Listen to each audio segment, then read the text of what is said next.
I'm going to take the bullhorn and I'm going to say that I think we need to abolish ICE because I am not afraid of what they're going to say about me. The agency as it exists does not need to exist. Well, that debate was interesting.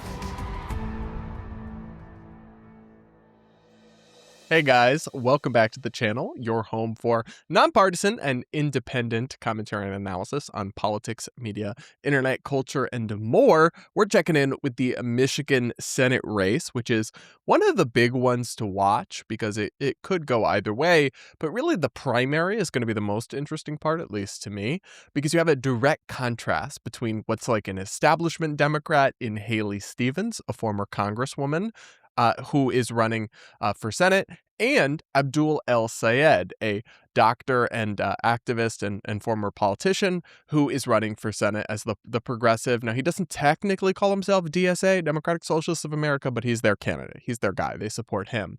And anyway, so they're facing off in a somewhat close race, and they just had a debate where El-Sayed decided to moderate his tone and kind of take a more reasonable approach on certain Yeah, you thought. No, he didn't. He doubled down on some of his, I think, most extreme and absurd positions that will, if he does get the nomination, I think, haunt him in a general election, though I think he'll probably be fine regardless. But anyway, we're going to get into it all. Here's the New York Times headline: AIPAC attacks and an ogre jab, 6 takeaways from Michigan's Senate debate. At the final debate before next week's Democratic primary for Senate, Dr. Abdul El-Sayed and Representative Haley Stevens showcased their wildly different ideological stances and political styles. Dr. Abdul El-Sayed, a progressive former public health official, repeatedly accused Representative Haley Stevens, a moderate, of being a tool of corporate interests. She declared he would use the Senate as a stepping stone to political celebrity and would not put the needs of their state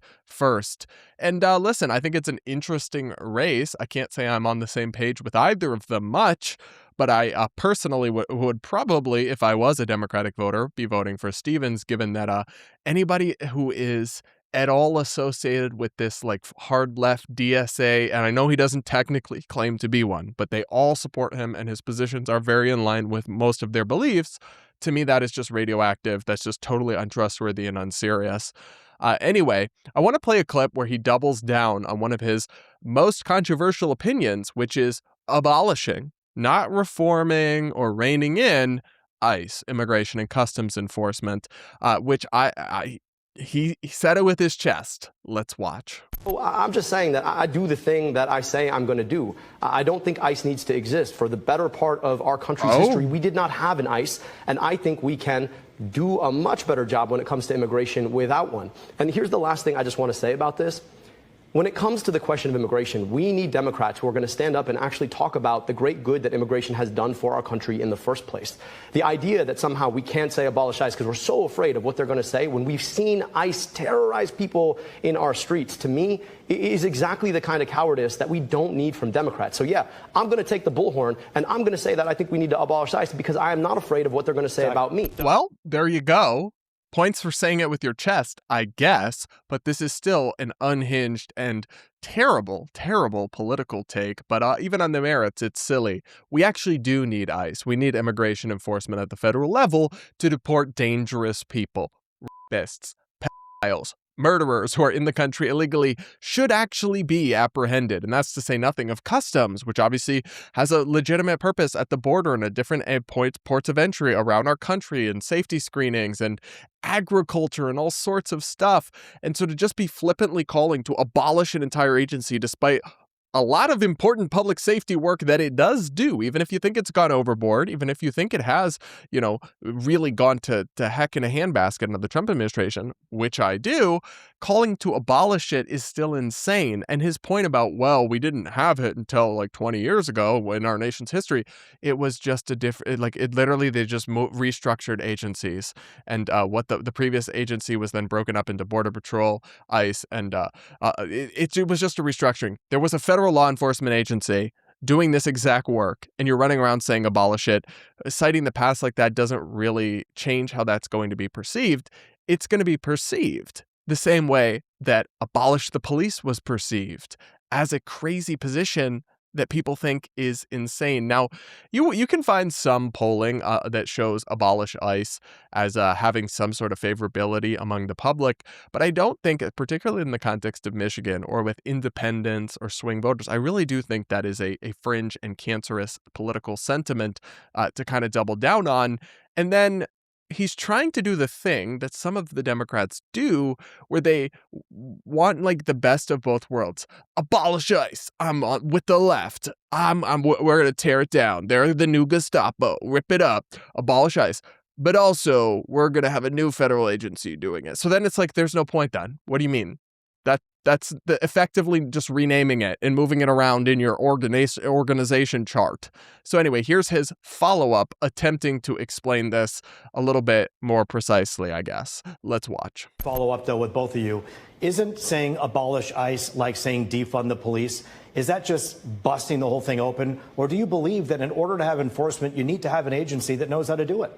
Yeah, well, I just also ran government agencies. And I know that when a culture of impunity sets into a government agency, it becomes almost impossible to take out. And so I think the agency as it exists does not need to exist. That's not to say that we are not going to keep our streets secure. That's not to say that we're not going to enforce immigration policy. That's not to say we shouldn't have a safe, secure southern border. How do you do it? The same way we did it for most of our history, Roop.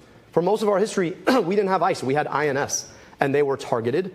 They obeyed the laws of this land. They didn't terrorize people in places like preschools and parking lots. They didn't run up in schools and churches. They understood that their job, yes, was to enforce immigration policy, but they did it under the protection of the Constitution itself. And that's what we're losing here. Yeah, no, none of that makes sense. The INS obviously was just operating with many of the same functions, and then it was broken up into ICE and Border Patrol in different pieces. So it's just a restructuring at that point. And to suggest that like, oh, well, just reconstituting it would somehow change everything, it really wouldn't. And it's interesting because he's like wants to have it both ways. We're going to stop ICE. We're going to abolish ICE because this crackdown has gone too far. But we're going to go back to the way we used to enforce immigration law. I don't know, man. The 90s and 2000s were a lot harsher on immigration law than anything this guy has in mind. And I think they were probably doing a lot of the same things that Trump is doing. That's not to say that different, the crackdown in Minnesota, the way that went so poorly in so many ways couldn't be criticized. The way that they've reduced training requirements for ICE agents couldn't be criticized. All of it should. The masks I don't like and don't support. There's so much legitimate debate to be had here. But we can just run around with abolish ICE, but then also on the other side of your mouth, you're not even really trying to abolish it. You're just trying to rebrand it.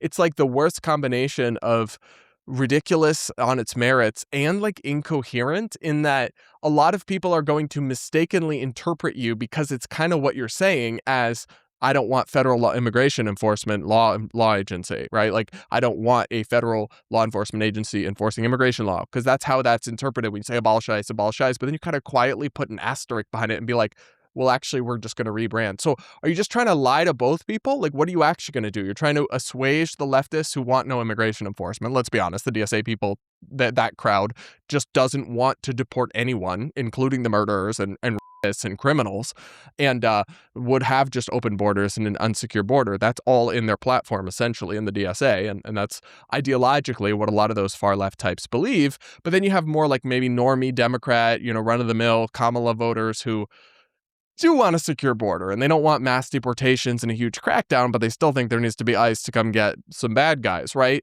And so are you trying to just have it both ways and appeal to both? Because that's fundamentally dishonest. So this is one position of Abdul El-Sayed that I really don't respect because it's not honest, it doesn't make sense, and he's trying to have it both ways on this issue. And I can tell you right now that he is absolutely the candidate that Mike Rogers, the Republican nominee for Senate, who has some chance. I mean, it'd be tough. Michigan, again, that's the state that I lived in and will be living in again. I'm in Miami for a couple of years. It has gone for Trump, but it usually goes for blue in Senate races. And this particular election, I think the headwinds are going to be with the Democrats. So Mike Rogers is still a long shot, but he would love to run against Abdul El-Sayed over Haley Stevens. In fact, I think there's probably some Republican PACs that are running ads to boost El Sayed because they'd rather run against him. And they will make so much of this abolish ICE thing. That will be everywhere. And that will be totally his own fault. These far left types who want to infiltrate the Democratic Party, they don't know what they're doing. Not only do they have a not sound grasp of public policy, but also like politically, they're all over the place and they just make no sense. But that's kind of my big takeaway from the debate. And then I want to lump in another story here that I found hilarious, because there's another candidate, Francesca Hong, who is looking like she's going to become the Democratic nominee for governor in Wisconsin. Now, she is an open, unlike El Sayed, who kind of is aligned with them implicitly, but if you ask him, says, oh, I'm not a Democratic socialist. Francesca Hong is like, hell yeah, baby, I'm a Democratic socialist. Let's go. She is looking like she's going to get the Democratic Party's nomination in Wisconsin for the gubernatorial, for the governor's mansion race. And that would be crazy to have an actual DSA leftist running a state, potentially, if she won the general election. But here's what's hilarious. They are just so quick to gaslight, because a lot of these leftist types, and this is the one piece of them that I appreciate and have talked about, are very candid with their radicalism. They are very unabashed with, yes, we want to get rid of the Constitution. Yes, we want to abolish the presidency and the Supreme Court and all this stuff. But then when they get like actually close to being elected, sometimes they'll try to gaslight real quick. And that's what Francesca Hong is doing, because her team made a statement after one of her political opponents, Tom Tiffany, who I believe is the Republican nominee for governor, was calling her out for wanting to abolish the United States Senate, which isn't even really possible, but is one of these, pie in the sky DSA proposals. Direct quote from Francesca Hong's campaign to Fox News. Representative Hong has never called for abolishing the U.S. Senate. Tiffany cannot produce a single statement where she did, because it doesn't exist. Then he points out, apparently they forgot about this post. And then they literally link to, and I clicked it and verified it myself, a post of her saying, abolish the Senate, period, from her official account. It's like, what are we doing? How can you just, I don't know, did they lie and think no one would catch them? Did they forget that she said that? Because that's also crazy. So it's like, what are we doing here? We have this leftist candidate who says this crazy stuff just a couple of years ago from their official account on social media. And then their team is just stonewalling the media, being like, she never said that. He can't produce a single statement. And it's still up. It's not even like it's a deleted tweet, because that would be a little more diabolical, but maybe you could get away with that. Because then if I go to her account and I search abolish the Senate, nothing will come up. But if she had deleted the old tweets, it's still up. And she's saying that and gaslighting us. That is actually insane. But you know what? She's probably still going to win. I don't know, man. This is where the direction is traveling, where the motion and energy is inside the Democratic base right now. And because of this absolutely batshit insane primary system we have, where the only people that vote, or not the only people, but disproportionately the people that vote in primaries, are the most like 5% extreme energized Democrats and the most 5% extreme energized Republicans. And then they get to pick nominees that the rest of us are stuck with. And it's kind of our own fault because we don't show up and vote in primaries. I mean, I have, but most people don't. But it's just a terrible system for selecting nominees that self-selects for an opportunity to give extremists this ability to get a nomination that, even though, the majority of voters who are generally aligned with that party are probably a lot more moderate than the candidate, the diehard activists who show up and vote like crazy in primaries, or the true believers, are the ones that get to pick the nominee. And that's how you end up with crazy people getting in charge and running. And that's why you see this on the MAGA side too. That's how you end up with the nut job far right candidates getting the nomination and then winning in a red state. Because if you can secure the primary in some of these places, they're so disproportionately red or blue that then you just are basically guaranteed to win the general. So the primary system is deeply, deeply broken. And the DSA takeover is just yet another reminder of that. But I wanted to put that in there because just like extra points for shameless gaslighting, I guess. That's the new normal in American politics. But other than that, we're doing amazing. I don't know, guys. You can let me know what you think in the comments below. Make sure to subscribe if you aren't yet. Do hit the like button to reward my suffering through this insane world of politics that we're in now. And if you want to support my content, I call it the far left and the far right. I try to bring you an independent, nonpartisan perspective. I don't just pander to Team Red or Team Blue. not the best business model when it comes to YouTube. If you just show for one side and get millions of subscribers and make millions of dollars, but I don't do that, so I need support from smart, independent-minded people like you. Go ahead and hit the join button here on YouTube or click the link in the pinned comment to support me. And with that, guys, we'll leave it there for this one and be back with more real soon.